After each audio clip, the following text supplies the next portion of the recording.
Alligator Records. I've got to get warmed up for this. When I started the label, I was living with a young woman who called me Little Alligator as a nickname because when I listen to music in the car, I'll play along playing drum parts by clicking my teeth together. And that reminded her of an alligator. I play complete shuffles like.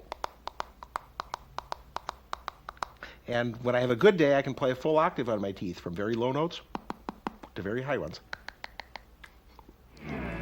Hello, everybody. Are you ready for the blues this evening?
Treat me good,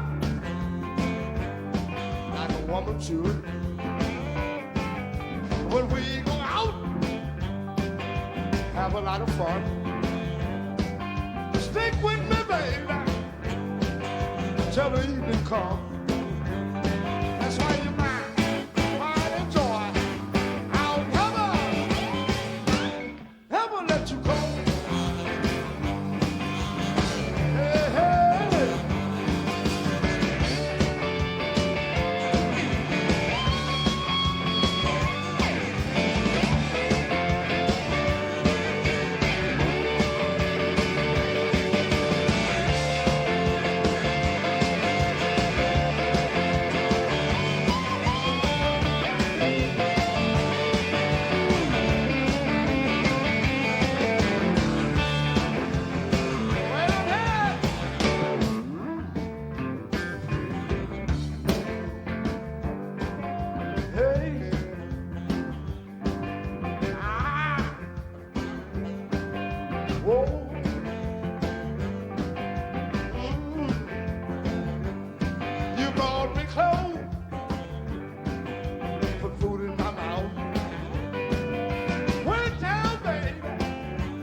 Alligator Records.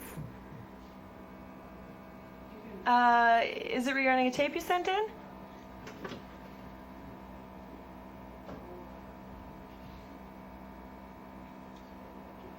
Well, we don't take calls about A&R. There's not really a department. You know, you could...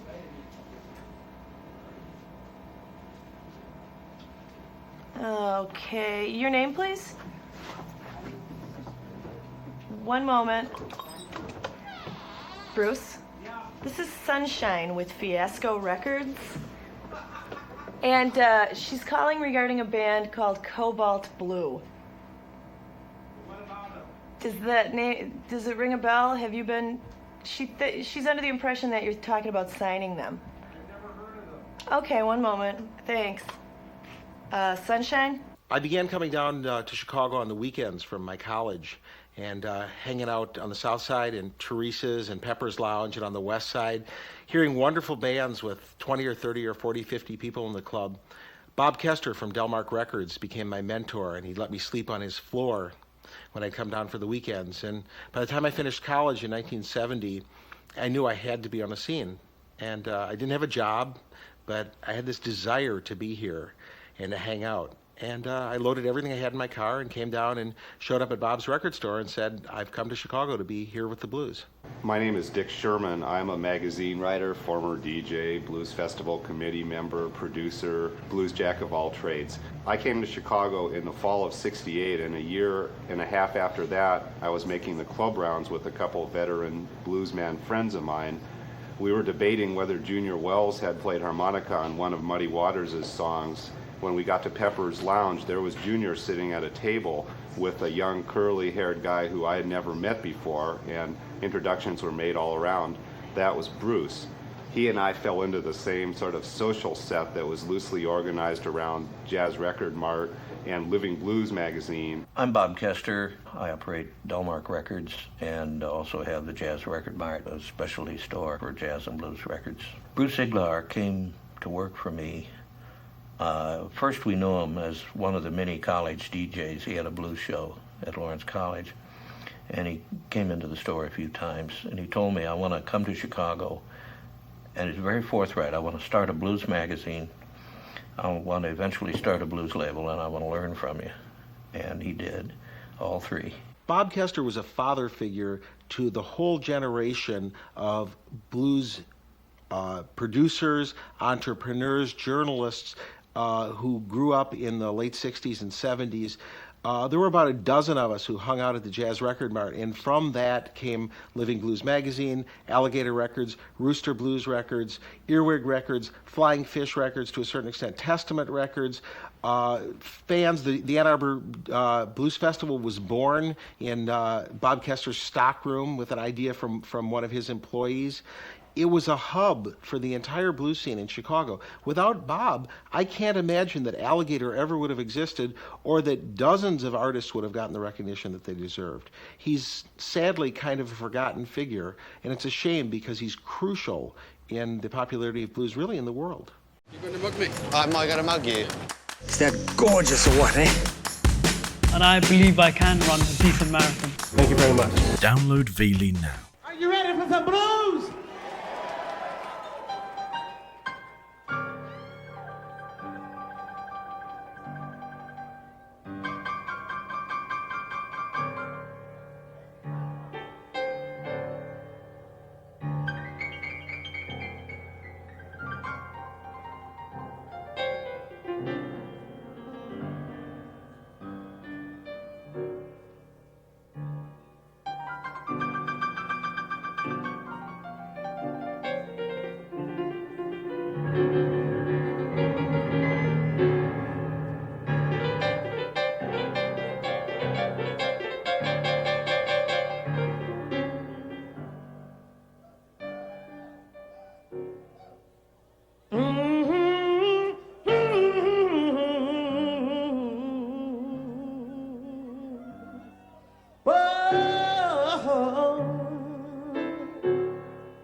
of you, my sweet darling,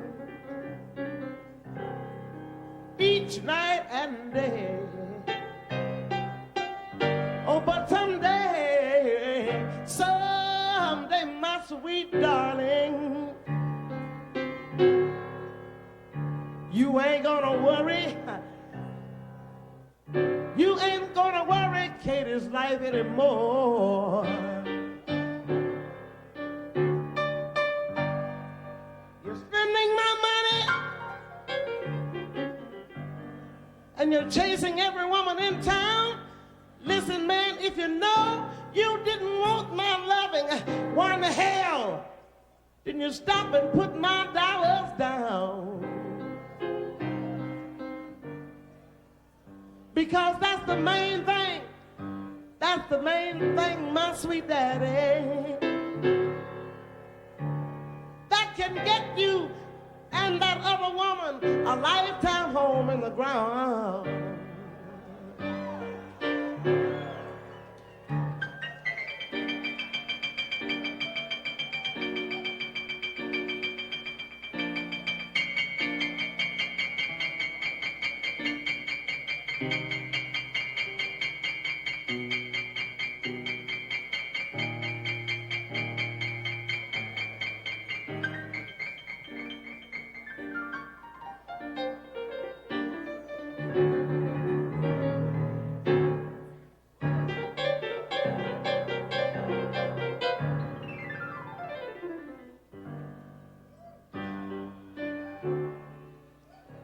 You even told my best girlfriend, you said,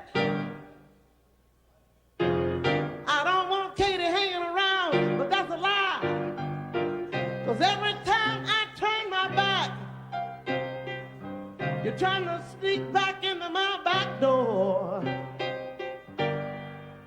And if you don't stop driving, acting a fool, and trying to be so high class, somebody's gonna shoot you right dead in your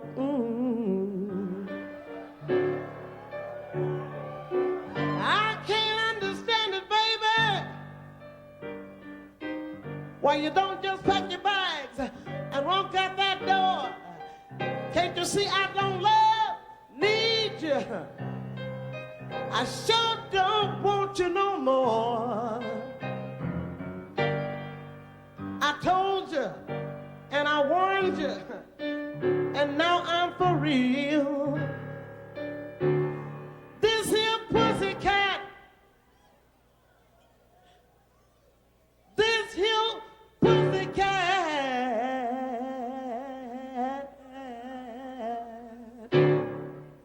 this here pussycat,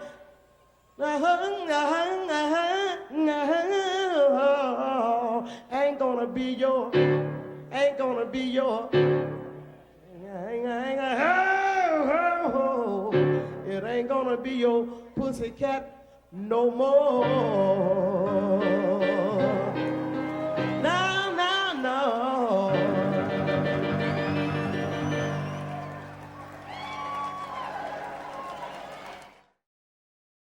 Bob was nice enough to offer me a job as his shipping clerk at $30 a week for 20 hours. My first week was 60 hours, and I was working both in his basement, packing Delmark Records. You know, it was one of the leading blues labels at that time, and also working in the store. He learned, I'd say he learned very well. He learned all about my mistakes, too, and he learned not to make them. I was hanging out in a club on the South Side called Florence's Lounge every Sunday afternoon. It's where Hound Dog Taylor played. And it was just a little local neighborhood bar. They didn't even have a bandstand. They just move a couple tables and the band would move in, and they'd plug their microphones right into the guitar amplifiers, didn't have a PA system. And I fell in love with this band. I tried to convince Bob at Delmark to record them, but I couldn't talk him into it, and I got angry. Basically, I started Alligator to prove to him and to prove to the world that this band had to be recorded. I record blues singers who play instruments, or maybe not. I mean, a lot of the guys we're going to record in the next few months don't play instruments, as a matter of fact. And he records musicians who sing, and it's a subtle difference there. There was just the one of me. I was working out of a one-room apartment, and still working at Delmark during the day. But he gave me a 3-week leave of absence, and I took my first 1,000 records and put them in the back of my car and started driving from radio station to radio station, visiting progressive rock stations, which was a new kind of radio at that time, and handing each DJ his own copy of the record and saying, "This is the band that I love. I made this record myself, and would you please play them?" When I started Alligator, I had a vision of trying to reach people like myself, 60s college kids who had gotten turned on to blues either through folk music or through the English blues rock bands like the Stones or the American version, Paul Butterfield Band. And those people weren't being reached by the blues labels that were around at that time. I wanted to reach outside the hardcore blues market and turn on new people like I had been turned on. What do you guys want to play? What? What? What?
Lonnie Baker Brooks playing the guitar right here.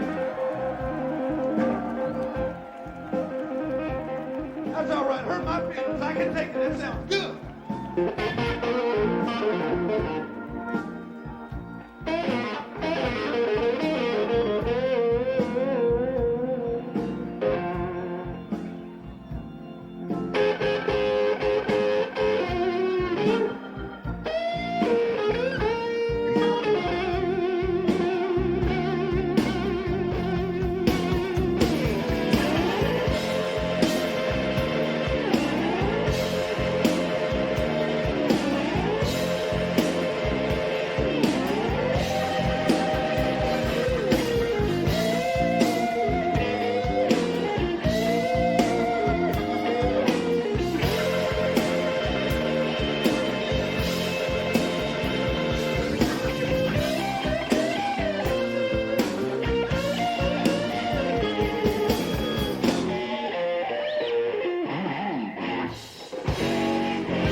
For 3 years, Alligator was in my one-room apartment, and then we moved into this house, and I ended up not having to sleep in the same room with 1,000 albums. But by the time we moved out, we had a copier in the dining room, 7,000 cassettes in the kitchen. The first year, I sold 9,000 Hound Dog Taylor records, and my competitors considered it a remarkable success. For that first 8 or 9 years, I could only release one record a year. It was all I could afford. But by 1991, I was releasing 12, 14 records a year, and we went from something like $10,000 in income the first year to $4 million last year. Bruce is the kind of guy I always knew he would have a good lawyer, a good accountant, a good bookkeeper, and basically have the fundamentals mastered. He was doing this out of love as much as everybody else, but he thought that love meant trying to help the artist by putting together some all-around support and actually selling the record and assisting their careers. A lot of other people stopped at the recording, and everything after that was painful. Alligator is a full-service record company. We not only produce the records, package the records, and manufacture the records, but we also publicize the artists. We do the radio promotion. We do the marketing to the stores. We manage a number of the artists. We do the overseas booking. We do the overseas licensing. We handle a lot of the financial end of the business. We really do everything that you can do in the record business because our artists need all these services. Very often they have no background for taking care of business for themselves. And if they're going to succeed, and we're going to succeed, we need to do all these things for them. So after 10 years in my house, we moved into this gorgeous high-rise office building. And then we had an interesting thing on a really old record, Lonnie Brooks. A club jock in Greenwood, Mississippi got a hold of the record, played it, and at WKXE in Greenwood, that was on March 21st, the #1 request. So I gave Chris a list of the... Which cut? Wife for Tonight. Yeah. So I gave Chris the list, the one store that everybody was trying to get Emily's to. Emily's Gifts and Music. Yeah. And we'll see what happens. How many of you guys need a wife for the night? Let's hold on, I'll get you one.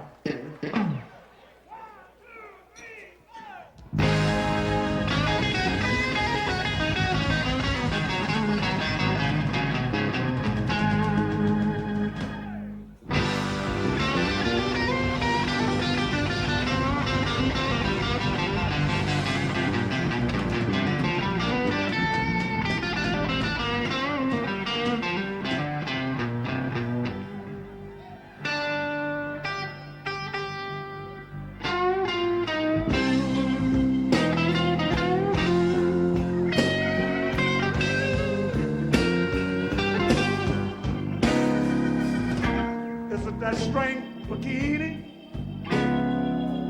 of the sun is making me hot. Whatever it takes to cool me with, baby, ain't gonna take a hell of a lot. 'Cause I feel the need for some down home love tonight.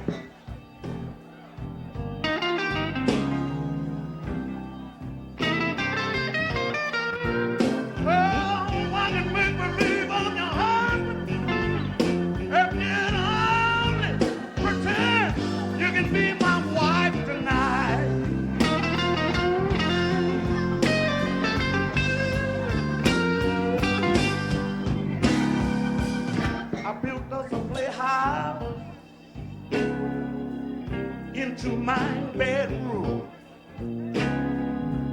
so you can play the bride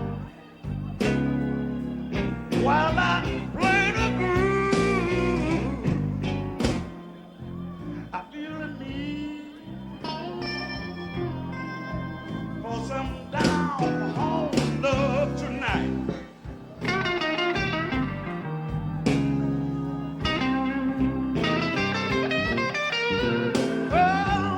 Make believe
there'll be no strings attached.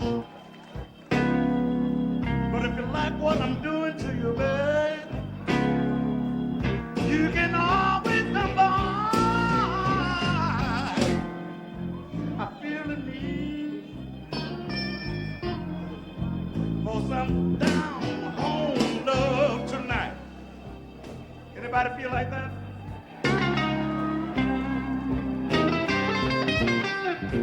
Oh, I can make believe I'm your husband. If you'd only pretend you can be my wife tonight.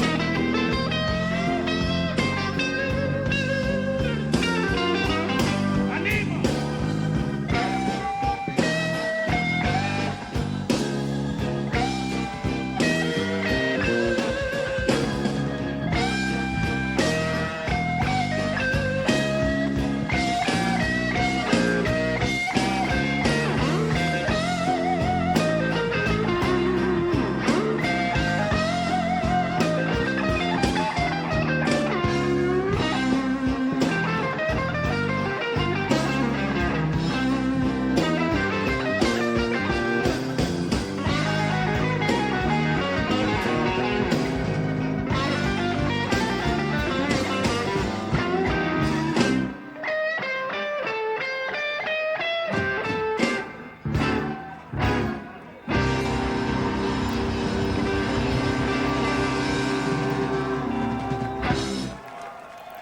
And here, just a few steps down the alley, we have our warehouse full of lifetime supply of Alligator CDs and cassettes.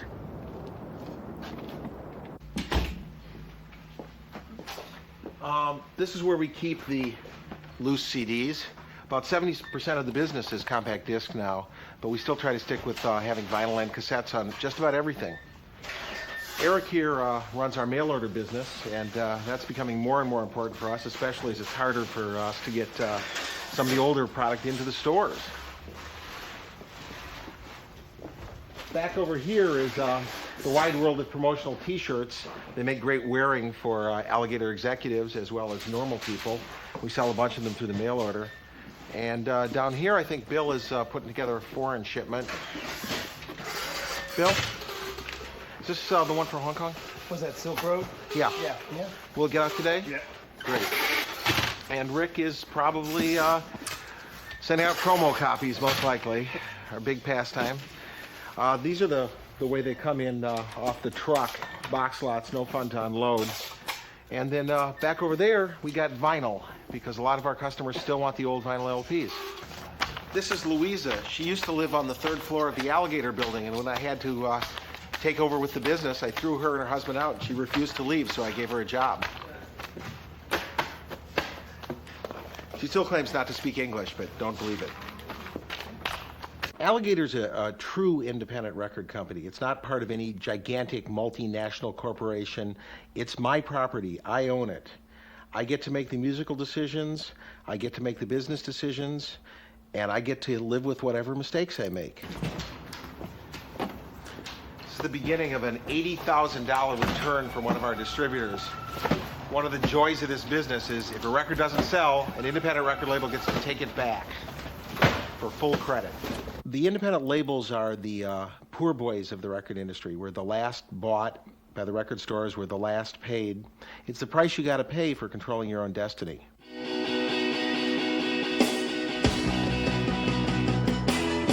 Koko Taylor, my good friend, I'm glad to see you, 'cause I'm broke again. Lonnie Brooks? Yeah? I know what's on your mind. But not today, baby. Maybe some other time. I went out with Mr. Universe and I showed for the Rolls Royce. I drew this song strong. I didn't have no choice. Billy D. Williams called me, tell him I'm not at home. Easy come, easy go. Just wanna be left alone.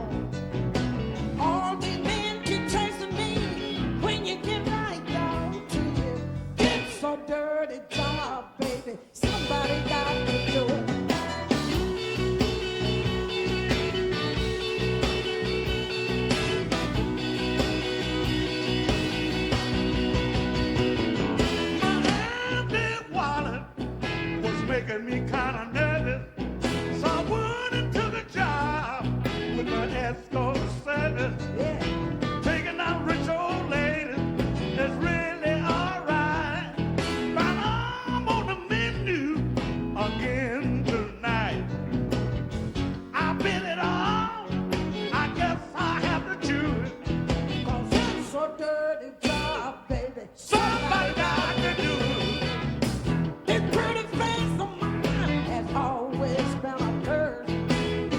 But lately, baby, things get worse and worse. Women's call me up, ask, let's go out and dance. But all they wanna do is get in my pants. Hey, yo,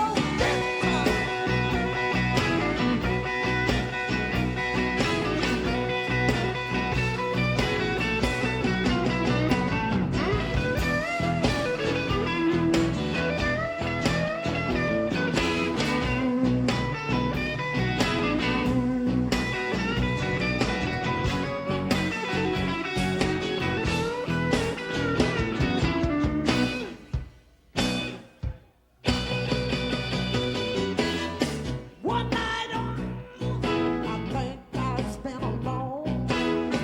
Just be cool, disconnect the phone. Lay back in my easy chair, turn on the TV.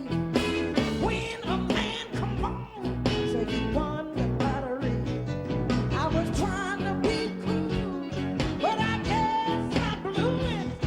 'Cause it's a dirty job, baby. Somebody got to do it. Dirty job. It's a dirty job. It's a dirty job. I wanna do it. Somebody got to do it. Won't you let me do it? Come on, Lonnie Brooks. Oh, yeah. Just get to it. It's a dirty job. It's a dirty job. I wanna do it. It's a dirty job. Let me do it. Hey, Hey, Koko Taylor. Come on, let's do it. Koko Taylor. Lonnie Brooks. Koko Taylor. Lonnie Brooks. Koko I Taylor. know you can do it. Koko Taylor. And you love to do it. I know you can do it. Hey, come on, let's do it.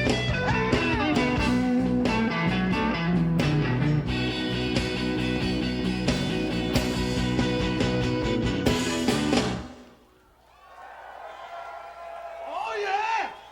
Koko Taylor, ladies and gentlemen. And Mr. Lonnie Brooks.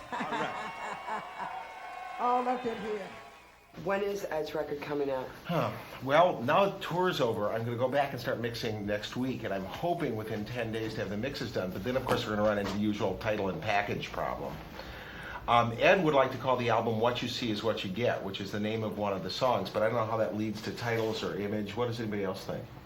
What about I'm a Nut? Is it another song? Yeah. The thing about this record is that hopefully he'll be touring on it, where Chicken, Yeah. he only yeah. toured for like 2 months. Mhm. And if he had toured, I think there was so much momentum going on him. that- Well, the 20th anniversary tour did great things for him. He got across real well every night, especially Everybody Boston. I talked to. It was an incredible show in Boston. He slayed everyone. What you see is what you get is cool. Cause I think it's really... It's just, what you see is what you get with that. I mean, it's right there. It's The only just long. unfortunate It is thing long. is putting all those words in a 4 3/4 square format, the CD format, Yeah, I know. We still keep thinking of the damn 12 by 12s. and the cassette format, which this type's gonna be like. But what are we trying to say with this Can we record? hear tapes? Well, as soon as I get some mixes done, yeah, like in a week. Sure. I have to carry on with the So we're theme, I talking think. like July kind of 1st almost. a little bit lighthearted, accent the lightheartedness of it. I mean, Ed's about having a lot of fun. Yeah. The Imperials are, I think. One of the reasons I love Lil Ed's music so much is it reminds me of Hound Dog Taylor and even of Mississippi Fred McDowell. I love slide players. Ed's completely unpredictable. He doesn't even know what song he's going to play when he gets on the bandstand, and the music changes every night. We're very close personally. It's almost like a father-son relationship. They say that the younger black people aren't interested in blues. You're younger, you're black. What made you interested in blues instead of in rap or rock and roll or funk? Well, blues has got a lot more of a feeling, and it's the way you live it.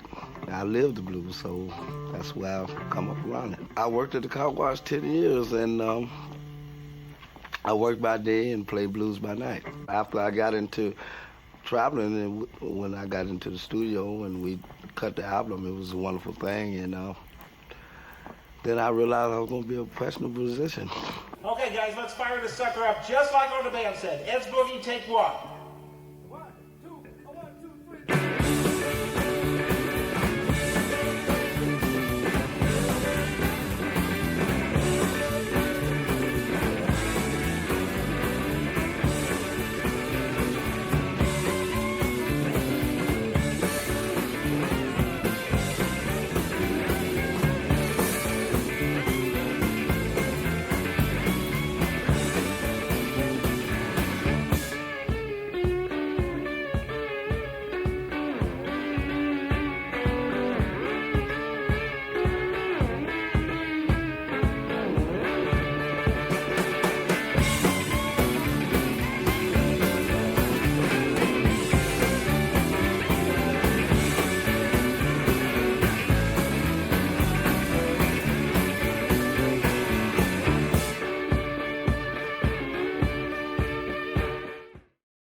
was a 99.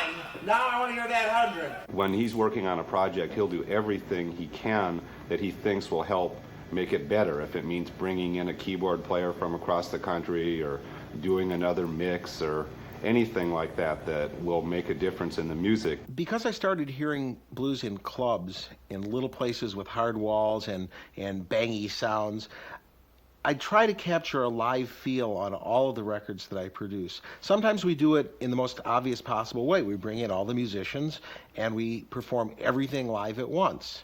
Sometimes we manufacture that a little bit using modern recording techniques, especially if the musician wants to sing the song over or play the solo over.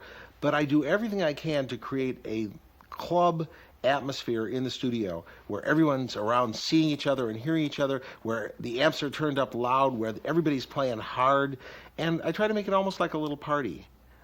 Anything I can do to lose the clinical feel of a studio and make it more like a live gig. Come on, now fire this up. Ed's Boogie, take 2, go!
I think that's the one, guys. Let's take a listen. There are really two audiences for blues. There's the audience that I reach, which is a primarily white audience, and which is an audience that tends to read about music and listen to public radio and college radio and specialized radio shows. But there's also a very large black audience for the blues, which is a blue-collar working-class audience which finds out about blues records from black-oriented radio. It's been a big frustration for me that Alligator hasn't done a better job getting heard on black-oriented radio. And one of the things we're doing right now is working very hard to make our presence felt on that kind of radio. Katie list is frozen. We had the disastrous last 2 weeks where I had more drops than I ever had. Well, it's getting to be an old record. Yeah, and that's the report I'm getting from the programmers. It had its course, it did very well. I hope it can translate into retail, but for whatever reason, we'll see. It's the best black radio record we've had since she started working it. So. Katie Webster is a unique entity. She is indeed the two-fisted mama. She's one of the hardest artists I have to deal with, and I love producing her records because we give each other such a hard time in the studio, and then we come out with such great results. She is not a great female blues piano player. She's a great blues piano player, period. I made a combination of Texas and Louisiana, and gospel, and created my style, And it just comes out like, it's Katie Webster. It's not Albert Ammons or Pete Johnson or Meet Lux Lewis. It's just a mixture like a gumbo. It's a mixture of Southwest Louisiana, and a mixture of Zydeco. It's a mixture of country, blues, folk, and I just add it all together and get that sound.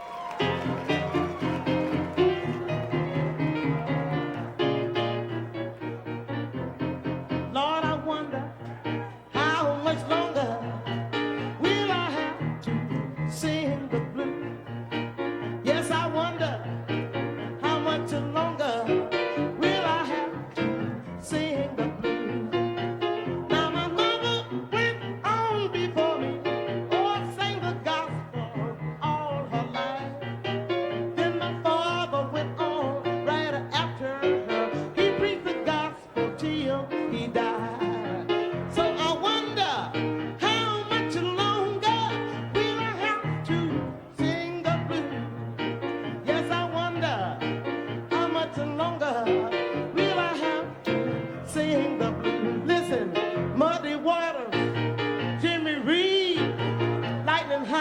have to sing the blues. T-Bone Walker, Guitar Slim, Howlin' Wolf have got to sing the blues. B.B. King, Albert Collins got to sing the blues. Lonnie Brooks, all my friends, Lil Ed's got to sing the blues. People you know that are not complaining, oh, 'cause the blues has been good to me. And I know after singing over 35 years, I sing the blues and play some boogie woogie too. Oh yeah.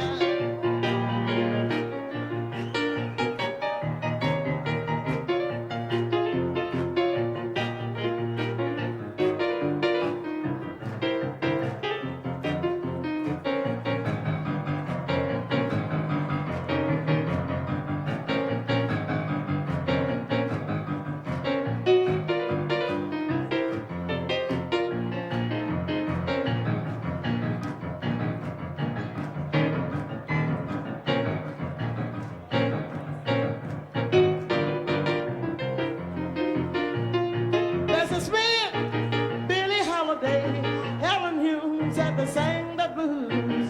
Koko Taylor, Etta James, Katie Webster's got to sing the blues. People you know that are not complaining, 'cause our music has been good to me. If I can sing all those blues and play that boogie woogie, I can sing some gospel too. I think that the blues is supposed to be played from the heart, you know, and from, it's your heritage, and it's the first music, blues and gospel. Oh yeah, we're gonna lay down all of those nuclear bomb child. Ain't gonna study war no more.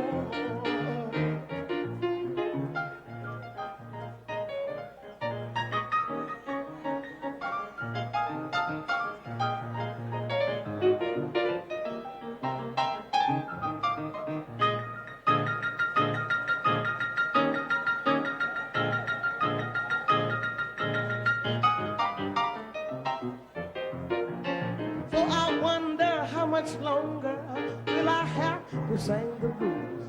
Yes, I wonder how much longer will I have to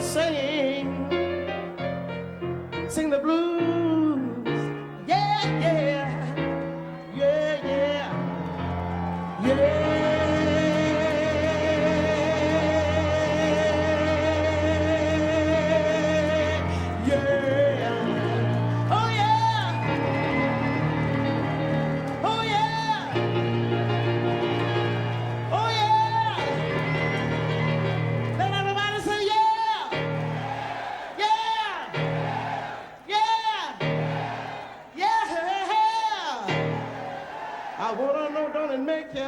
I've got to know, don't it make ya?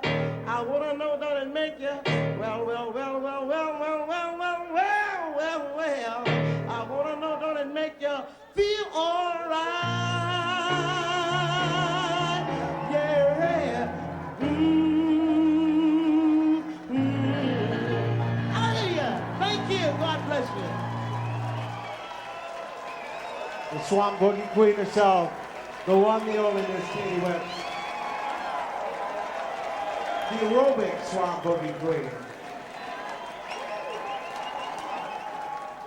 This is Nora Canali, who's the vice president in charge of artist relations and runs the artist management department and helps the artists get up and down the highway and make a living. And and these are what the artists give us in return, these souvenir alligators. They come from the fans and they come from musicians around the world. This one was from Australia, I think. It's your plastic alligator with small arms attached. This one was from a club down in Tampa. Actually, it's a real alligator with real sharp teeth. Bruce, would you like to try? No, thank you. I think. And this is your basic alligator pot holder, you know, with a diver inside. And this one was from Lil Ed and the Blues Imperials when they were down at Jimmy Buffett's club down in Key West, Florida. And this is a carved one from New Guinea that a fan sent me. And the one down here that I'm not sure I can pick up without making it stop is from somebody who sent me an audition tape just the other day and convinced me to listen to it because of this Alligator, which is sound activated. Oh, here we go. The hat. You? No, Me? you. Oh, okay. Me. The Alligator hat. Official, tongue inside, good teeth. You know, your average day-to-day apparel. Elvin Bishop and I have a lot in common because we both came to Chicago as blues pilgrims. We came from other cities because we had fallen in love with his music. The difference is, of course, he has musical talent and I don't. Now, you came to Chicago, I know, to go to college and dropped out and went to the blues instead. My family didn't have any money, and I was lucky enough to get a scholarship, and I could go to any school I wanted to, so I chose Chicago because I knew that's where blues was. It was in the back of my mind from the get-go. Elvin has always had an ability to blend blues with his own country roots and with rock and roll, and he's been criticized a lot for the humor he puts in his music, but I think humor is an intrinsic part of the blues. I've always tried to play as much blues as I thought I could get away with, you know, and sometimes like in the 70s and 80s that was pitifully little. Maybe one slow blues a night people would stand still for you, at least on the rock gigs I was playing. And now it feels real good to be able to do as much as I want to.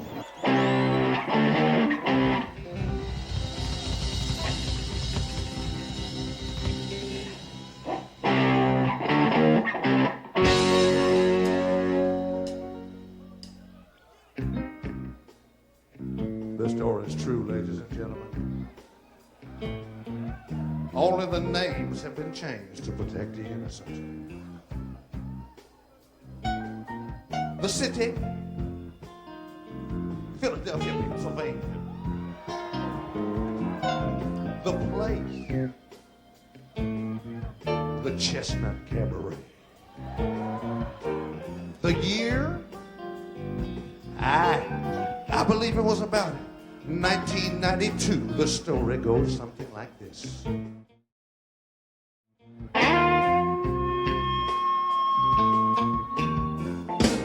I walked into a beer tavern just to show a young lady a nice time.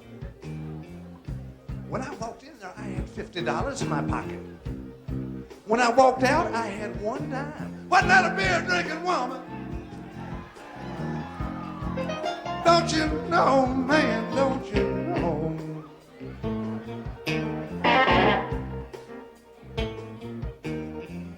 She was a beer-drinking woman, and I don't want to see her no more.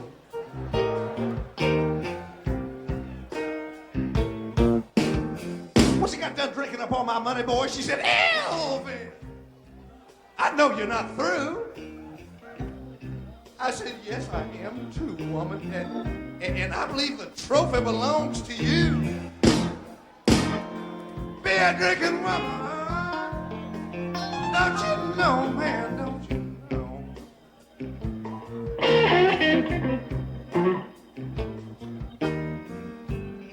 She was a beer-drinking woman, boys, and I don't want to see her no more. 'Cause I can't afford to see that woman.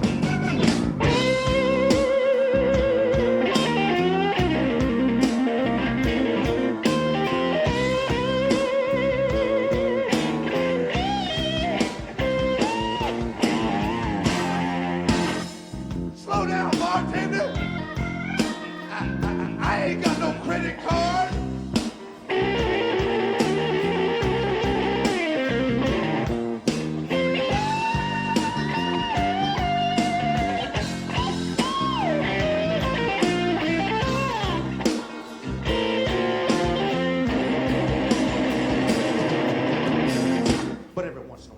She would say, excuse me while I walk around here. But every time she come back, man, looked like she had room for another bottle of beer. Beer drinking woman, don't you know, man, don't you know?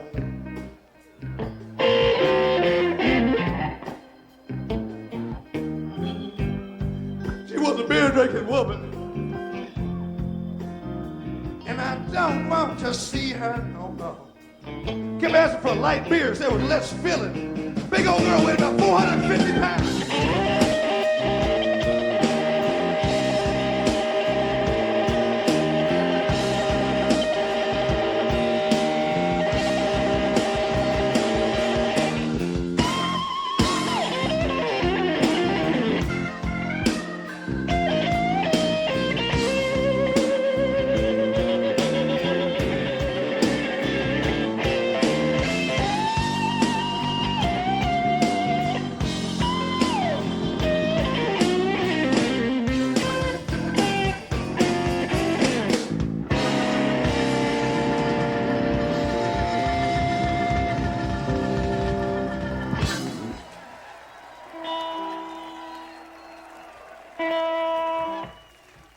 mean any harm. We don't mean any harm. We just don't have any better sense. Thank you.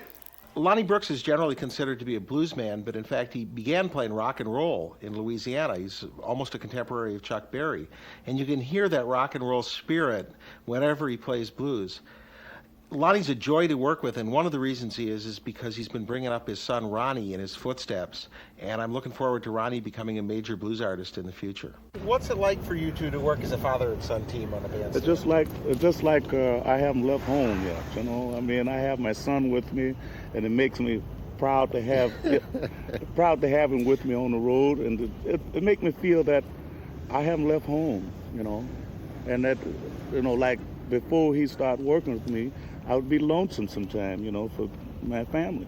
And so I got part of my family on the road with me now. I feel much better. And how about a warm Philadelphia welcome for my daddy, y'all, Mr. Lonnie Brooks. Lonnie Brooks.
difference between the way the two of you play guitar?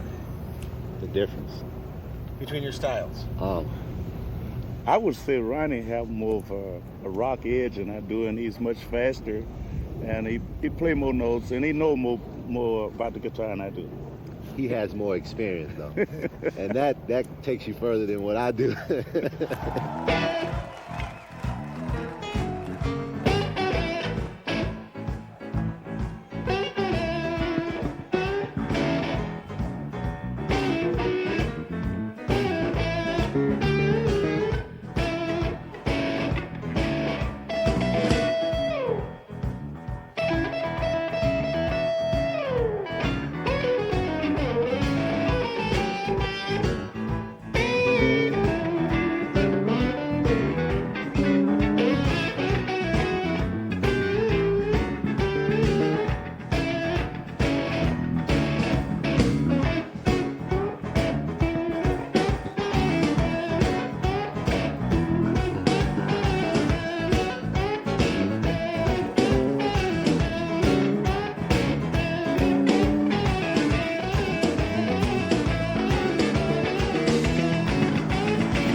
I like hiring people right out of school or people who haven't been much in the record business before because they aren't jaded by being at major labels, by 3 martini lunches, by the idea of making millions of dollars or doing something fancy. They're music driven and they're idealistic. And when people lose their idealism, generally speaking, they lose their value to Alligator. When can we discuss my raise?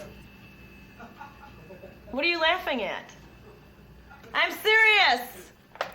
When you get big media breaks like this and become a household name, you should be doing it for free. One of the reasons I love Koko Taylor so much is she's a blues person through and through. She came up in the blues world. She came up the hard way. The blues is inside her, and whenever she opens her mouth, it comes out.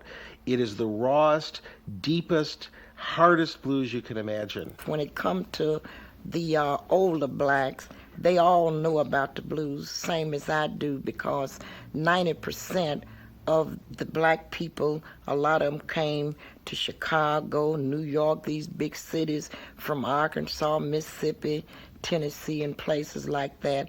And that's all they know. That's all they ever knew about, you know. So it's not like they don't know about it, but, you know, it's just like anything else. If you used to eating steaks all your life, you know, or used to eating, say you used to eat neck bones all your life, and then all of a sudden you got a chance to eat pork chops and chicken, well, you know, you ain't want to go back to them neck bones. You don't want to hear about that. So I think it's the same way with the blues when it comes to the older blacks. I mean, you know, we ate it, we slept it, and we was born with the blues, and some of us, you know, look like we gonna die with the blues. This tune is called Go Blind.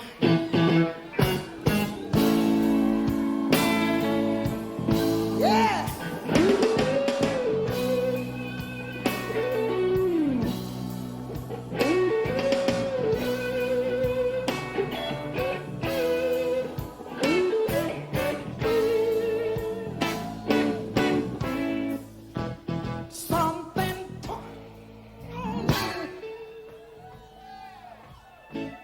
It was over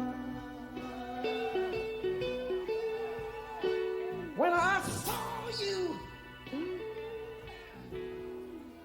her talking you. Something did in my soul say cry. When I saw you, her walking in. So you see, I'd rather go blind than to see you walk away from me.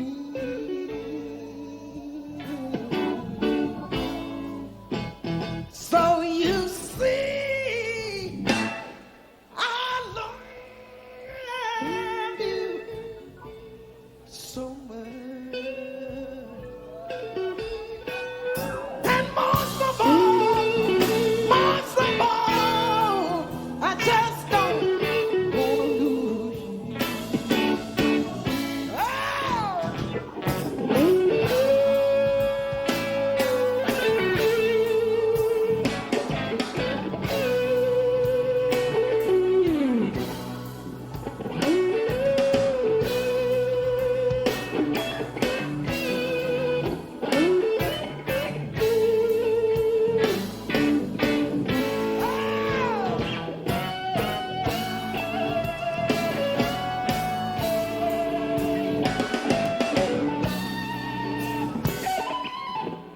Can you feel it?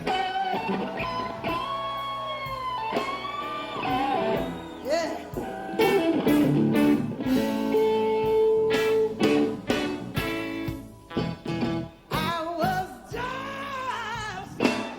I was just sitting here thinking about you, baby, about your kiss and your sweet embrace.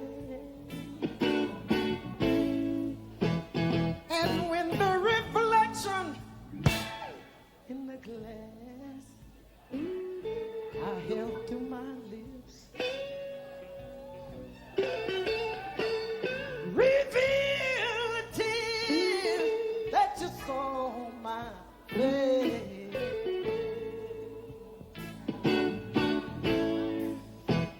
So you see, I'd rather go blind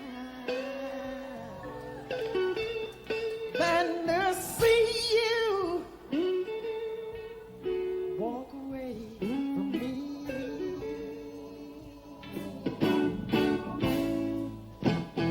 So you see, I love you so much. And most of all, I just don't wanna lose you.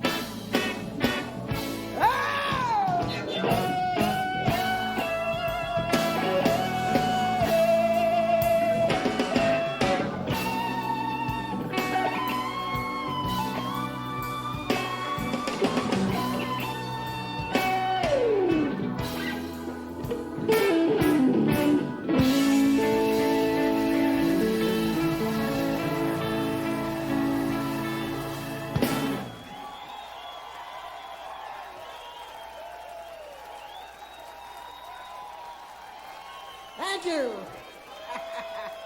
Oh, yeah. When blues works right, there isn't a line between the artist and the audience.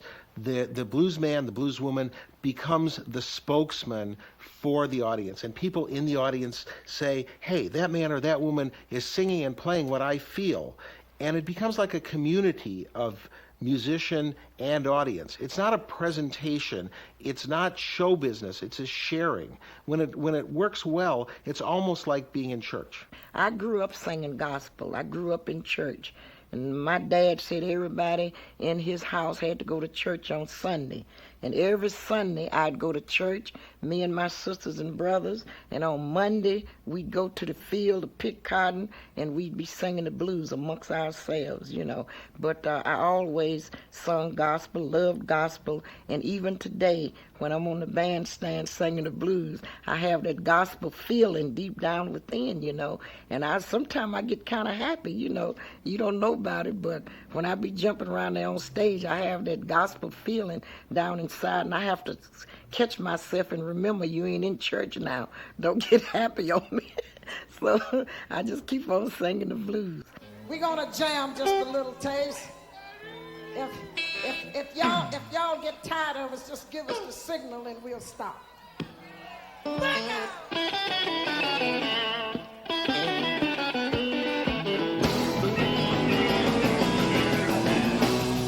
on. Baby, don't you wanna go? Come on. Baby, don't you wanna go?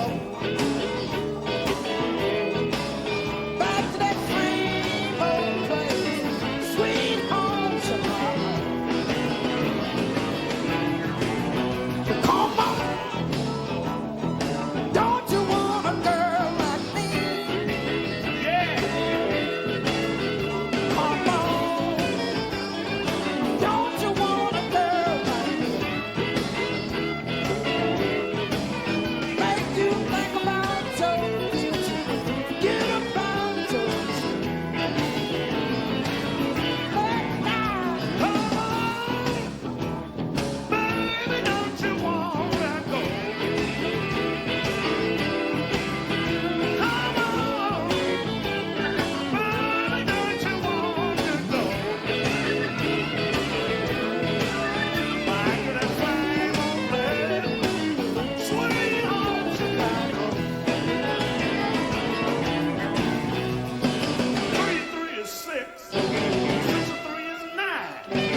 the man with big fun, huh? Mr. Elvin Bishop. Mr. Elvin Bishop. Keep them hands together for my daddy. Mr. Ronnie Brooks. Lonnie Brooks. How about a big round of applause for the Swamp Boogie Queen herself, Miss Katie Webster. Katie Webster. And how about it for my main man over here, Lil Ed and the Blues Imperials. Lil Ed. Why don't y'all keep your hands together for the Blues Machine, the Lonnie Brooks band, and all the guys that appeared up here, huh?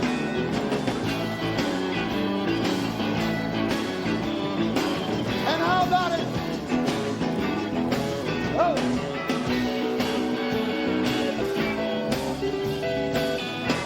How about it? A big, big round of applause for Alligator Records for keeping the blues alive, huh? How about it?